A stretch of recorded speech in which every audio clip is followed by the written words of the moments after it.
قبلہ مفتی صاحب بڑی وضاحت کے ساتھ بتا رہے تھے کہ کہاں کہاں یہاں کی روشنی پھیلی ہے اور وہاں بیٹھ کر قرآن کی خدمت کر رہے ہیں یہاں سے فیض پانے والے۔ یقیناً یہ مرد مجاہد، استاد العلماء، استاد الحفاظ، قبلہ قاری محمد عبدالستار نعیمی صاحب، اللہ پاک عمر دراز عطا فرمائے، آپ کا سایہ اہل سنت پہ قائم اور دائم فرمائے۔ ہمارے دل میں آپ کا ادب ہے، ہماری زبانوں پہ آپ کے لیے تعریف ہے اور ہم آپ کی عمر دراز کے لیے دعا کرتے ہیں۔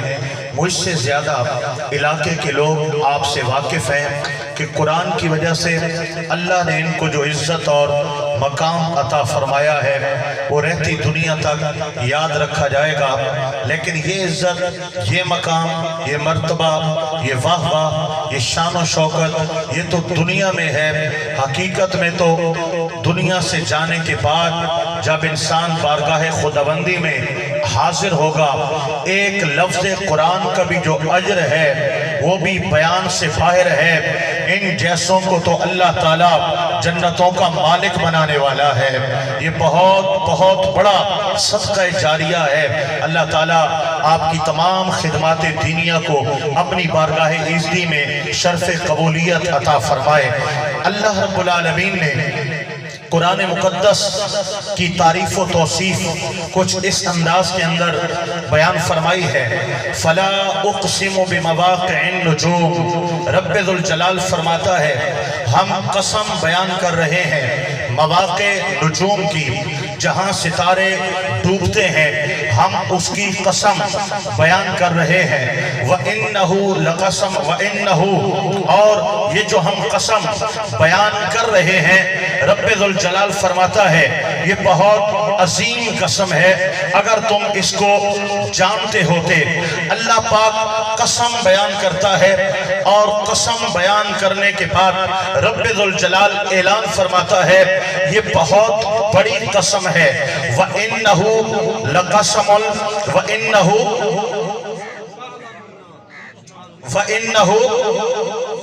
لَقَسَمٌ لَوْ تَعْلَمُونَ عَظِيمٌ وَإِنَّهُ لَقَسَمٌ لَوْ تَعْلَمُونَ عَظِيمٌ، بے شک اگر تم جانتے ہوتے یہ قسم عظیم ہے۔ اور قسم عظیم بیان کرنے کے بعد رب ذوالجلال بیان فرماتا ہے اِنَّهُ لَقُرْآنٌ کریم، بے شک یہ قرآن عزت والا ہے، بے شک یہ قرآن عزت والا ہے۔ فی کتاب مکنون، یہ چھپی ہوئی کتاب لوح محفوظ کے اندر اس کو رکھا گیا ہے، لوح محفوظ کے اندر یہ مرقوم ہے۔ رب ذوالجلال پھر آگے بیان کر رہا ہے لا یمسہ الا المطہرون، قرآن کو وہی چھو سکتا ہے جو تن من کا پاک ہوتا ہے، کسی ناپاک کو قرآن چھونے کی اجازت نہیں ہے، کسی ناپاک کے سینے کے اندر قرآن مقدس کی روح بیٹھ سکتی نہیں ہے۔ رب ذوالجلال نے ارشاد فرمایا تنزیل من رب العالمین، یہ قرآن رب العالمین کی طرف سے نازل کردہ ہے، اس کو اللہ نے نازل کیا ہے۔ اللہ رب العالمین نے قرآن کی ان الفاظ کے اندر یہاں پر تعریف و توصیف فرمائی۔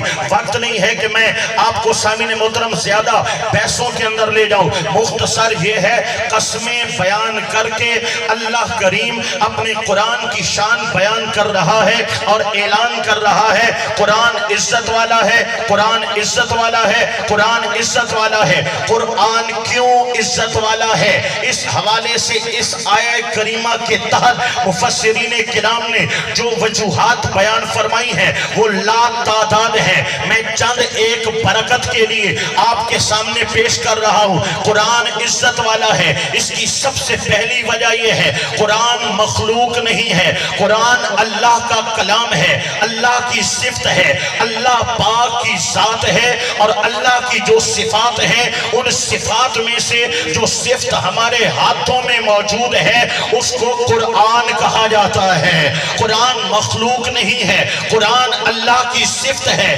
اللہ کا کلام ہے۔ ساری کائنات کے اندر سب سے بلند و برتر ہستی، سب سے بلند و بالا ذات رب ذوالجلال کی ذات ہے، تو جس طرح وہ ذات اعلیٰ ہے، صفات بھی اعلیٰ ہے، ذات عزت والی ہے، صفات بھی عزت والی ہے، تو میرے رب نے اعلان کر دیا، اے لوگوں قسمیں اٹھا اٹھا کر کہہ رہا ہوں یہ قرآن عزت والا ہے۔ سبحان اللہ، مٹیا کیسو تا کم خراب تھی ویسی، ذرا اچھا کر کے آکھائے سبحان اللہ۔ قرآن عزت والا ہے کیونکہ اللہ کا کلام ہے، اللہ کا کلام ہے، اللہ کا کلام ہے، یہ کسی بندے کا کلام نہیں ہے، یہ اللہ کا کلام ہے، اس لیے یہ عزت والا ہے۔ قرآن کیوں عزت والا ہے؟ ایک اور طرز سے بھی ذرا سماعت کر دیجئے، یہ قرآن کی جاہ و جلالت ہے، یہ قرآن کا جاہ و جلال ہے۔ رب ذوالجلال فرماتا ہے لو انزلنا هذا القرآن على جبل لرأيته خاشعا متصدعا من خشیت اللہ۔ اس قرآن مقدس کے اندر، اس کلام الہی کے اندر اتنا جلال ہے، اتنا جلال ہے، جس طرح اللہ کی ذات کی تجلی پہاڑ پہ پڑتی ہے، پہاڑ پاش پاش ہو جاتا ہے، اپنی جگہ پہ قائم نہیں رہ پاتا، جس طرح ذات میں تجلی میں جلال ہے، اللہ کی صفت کلام کی تجلی میں بھی جلال ہے۔ فرمایا جس طرح ذات کی تجلی پہاڑ ٹھہر نہیں سکتا، اسی طرح اس کی صفت کلام کی تجلی بھی ایسی ہے، اگر پہاڑوں پہ نازل کرتے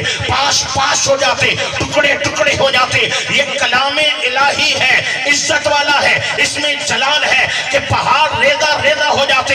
اب رب نے وہ کلام امت محمدی کو عطا کرنا ہے، اس کی صورت کیا ہے؟ زمین سما نہیں سکتی، آسمان اٹھا نہیں سکتا، سمندروں کے کلیجے تہر رہے ہیں، کائنات کے اندر وسعت نہیں ہے کہ اللہ کے کلام کی ایک آیت بھی اٹھا سکے۔ مولا یہ کلام ہمیں کیسے ملے گا؟ فرمائے اس کلام کے لیے علم نشرح لک صدرک، ہم نے سینہ مصطفیٰ کو پسند کر لیا ہے۔ اور چاہو سبحان اللہ۔ علم نشرح لک صدرک، محبوب ہم نے آپ کے لیے آپ کا سینہ کھول دیا ہے، آپ کے لیے آپ کا سینہ کھول دیا ہے۔ یہ میرے رب ذوالجلال نے حضور کا جو سینہ اقدس کھولا ہے، شارحین نے اس کے تحت بھی بہت کچھ لکھا ہے، جس میں ایک کلام یہ ہے، میرا رب فرما رہا ہے محبوب جس قرآن کی ایک آیت اٹھانے کی پہاڑوں میں ہمت نہ تھی، زمینوں میں سکت نہ تھی، آسمانوں میں قوت نہ تھی، سمندروں میں طاقت نہ تھی، آپ کا سینہ اتنا کھول دیا ہے، پورا قرآن سینہ مصطفیٰ میں سما گیا ہے۔ قرآن عزت والا ہے کیونکہ اس قرآن کے لیے اللہ نے جو پسند کیا ہے وہ سینہ محبوب پسند فرمایا ہے، سینہ محمد مصطفیٰ علیہ تحیت و ثنا۔ آئیے ایک اور طرز سے بھی میں کچھ کہنے جا رہا ہوں، ذرا سبحان اللہ تکڑا کر کے آنکھوں جا۔ یہ قرآن عزت والا ہے، اللہ اکبر و کبیرہ، یہ قرآن عزت والا ہے۔ میرے رب ذوالجلال نے اعلان کیا اِنَّا نَحْنُ نَزَّلْنَا الذِّكْرَ وَإِنَّا لَهُ لَحَافِظُونَ، یہ قرآن ہم نے ہی نازل کیا ہے، ہم ہی اس کی حفاظت کرنے والے ہیں، ہم ہی اس کی حفاظت کرنے والے ہیں۔ توجہ پوری دینا، نازل بھی ہم نے کیا ہے، حفاظت بھی ہم کریں گے۔ اس کے تحت وضاحتوں میں نہیں جاؤں گا، مختصر دو لفظوں میں بیان کروں گا۔ تورات کو بدلا گیا، انجیل کو بدلا گیا، زبور کو بدلا گیا۔ وہم تھا، گمان تھا کہ قرآن کو بھی بدل دیا جائے گا، میرے رب نے مغالطہ ختم کر دیا، وہم و گمان کو دور کر دیا۔ وہ خدشات کے اندر جو گرد کے اندر خدشات پیدا ہو رہے تھے، اس گرد کو ختم کر دیا۔ میرے رب نے فرمایا نازل بھی ہم نے کیا ہے، حفاظت بھی ہم کرنے والے ہیں۔ اب کس طرح بدلا گیا تورات کو، کس طرح بدلا گیا انجیل کو؟ دو طریقے تھے، توجہ دینا، دو طریقے تھے۔ ایک یہ تھا کہ کچھ نکال دیا جاتا اور کتاب کو بدل دیا جاتا، دوسرا یہ طریقہ تھا کچھ نیا ڈال دیا جاتا اور کتاب کو بدل دیا جاتا۔ رب نے فرمایا وَإِنَّا لَهُ لَحَافِظُونَ، لوگوں ہم کتاب کی حفاظت کریں گے، قیامت تک نہ قرآن سے کچھ نکالا جائے گا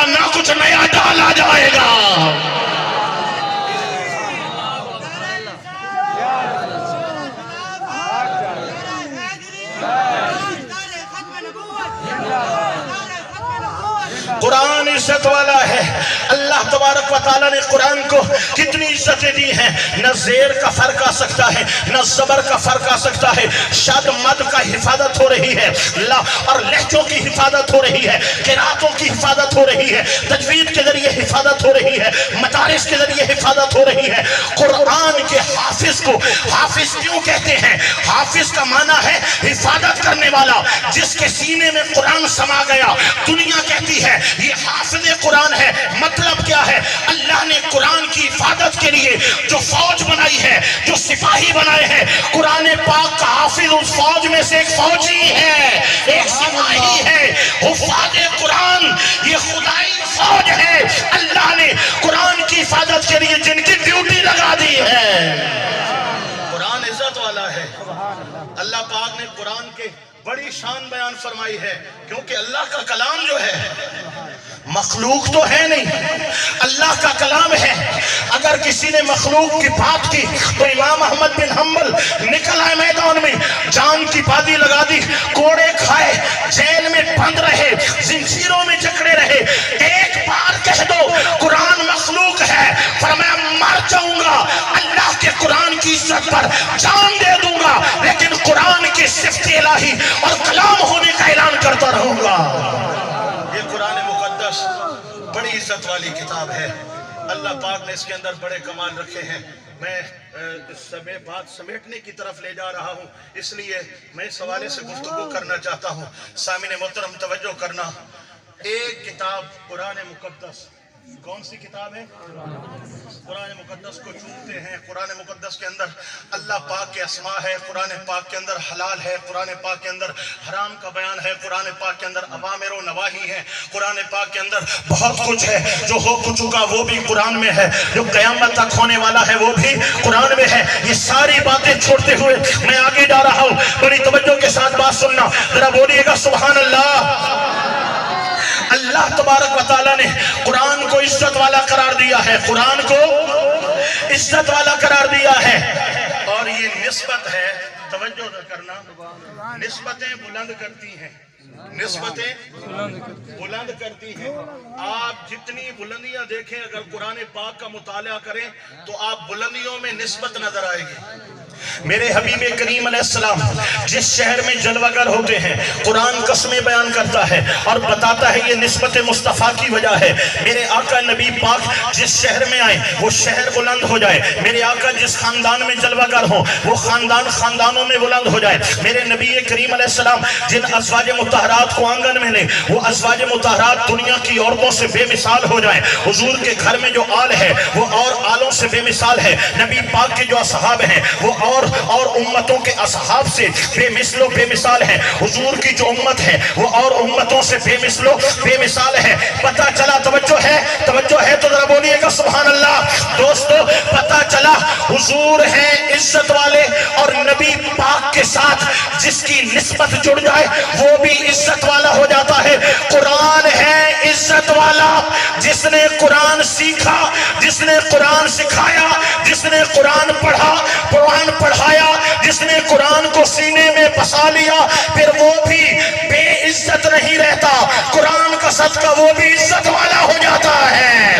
اب سمجھیے گا، بڑی توجہ کے ساتھ غور کیجئے گا۔ دوستو قبلہ استاد گرامی کو تو میرے رب نے بڑی عزت عطا فرمائی ہے۔ یہ جو مفتی صاحب بیٹھے ہیں، علماء دین بیٹھے ہیں، ان کو تو اللہ نے بڑی عزت عطا فرمائی ہے۔ دنیاوی اعتبار سے جو قرآن مقدس کے حفاظ کو ترجیح نہیں دیتے، اہمیت نہیں دیتے، وقت نہیں دیتے، جن کے شعور کی وادیوں میں اندھیرا ہے، وہ قرآن پاک کو عزت، قرآن پاک کے دل لگانے والوں کی توقیر نہیں کر پاتے۔ میرے رب نے ان سے بھی عزت کرائی ہے، ان سے بھی عزت کرائی ہے۔ کوئی پی ایچ ڈی کرنے چلا گیا، کوئی کمپیوٹر سائنس کرنے چلا گیا، کوئی کیمیا کا ماہر بننا چلے گیا، کوئی حیاتیات کا ماہر بننا چلا گیا۔ کسی نے کہا ہم میڈیکل میں ہیں، ہم نان میڈیکل میں ہیں، ہم میتھ کر رہے ہیں، ہم اس معاملے میں ہیں، ہم اس شعبے میں ہیں۔ دنیا کے شعبوں میں رہ کر بڑے بڑے مرتبے پا کر جب مسجد کے اندر آئے، یہ ڈاکٹر کی ڈگری والا بھی آیا ہے، انجینئر کی ڈگری والے بھی آیا ہے، یہ پی ایچ ڈی صاحب بھی تشریف لائے ہیں، یہ ہر ڈگری والے جب مسجد میں آئے، توجہ ہے، جب مسجد میں آئے سجدے میں گئے، دوستو توجہ، سجدے میں گئے، سر پھر اگلوں کے سر، پھر اگلوں کے سر، تمام کے سر جہاں جا کر ختم ہوتے ہیں وہاں سے قرآن کے حافظ کے پاؤں شروع ہوتے ہیں۔ میرے رب نے ہر دنیا دار کو قرآن کے حافظ کے پیچھے جھکا کر بتا دیا ہے، دنیا والوں تم جس بلندی پہ پہنچ جاؤ، جہاں تمہارے قد کی بلندی ختم ہوگی وہاں قرآن کے حافظ کے قدموں کی عزت کی ابتدا ہوتی ہے۔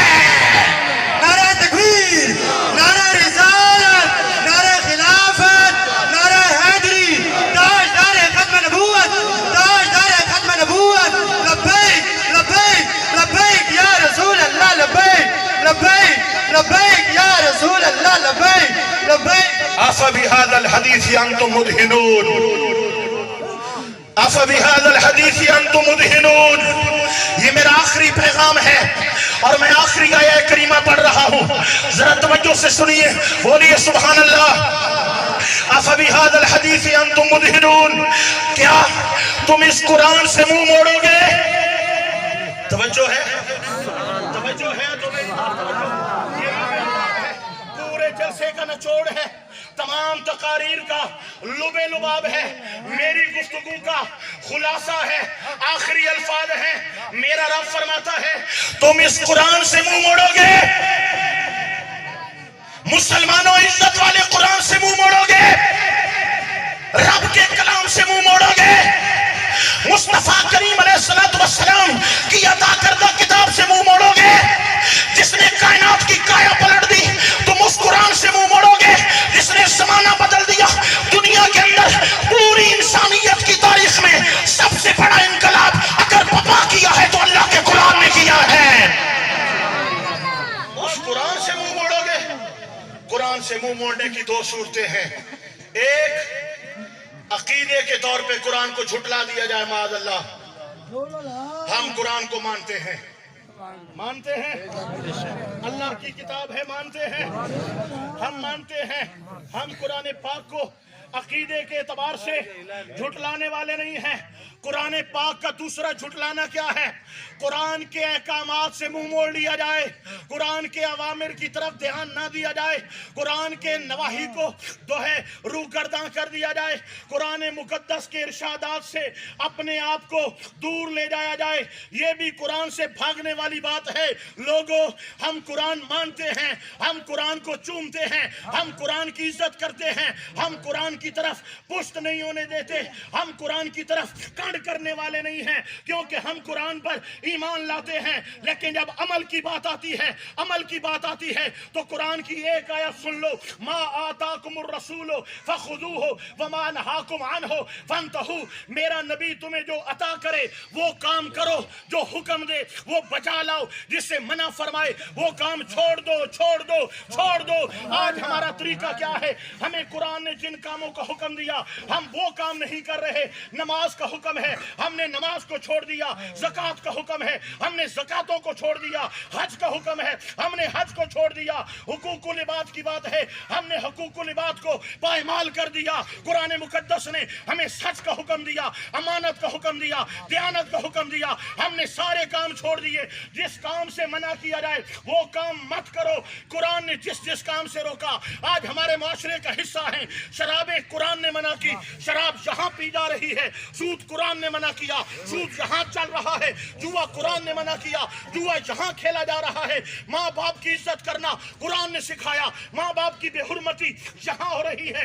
لچ لفنگ، گالی گلوچ اور قتل و غارت دو نمبرے کام یہاں ہو رہے ہیں۔ لوگوں، چوما تو ہے قرآن کو، گھر میں سجایا تو ہے قرآن کو، قرآن کی محبت کا اعلان تو کیا ہے، لیکن حقیقت میں تمہارا قرآن کے ساتھ تعلق تب قائم ہوگا جب قرآن کی ایک ایک بات پہ عمل کرنے والے ہو جاؤ گے۔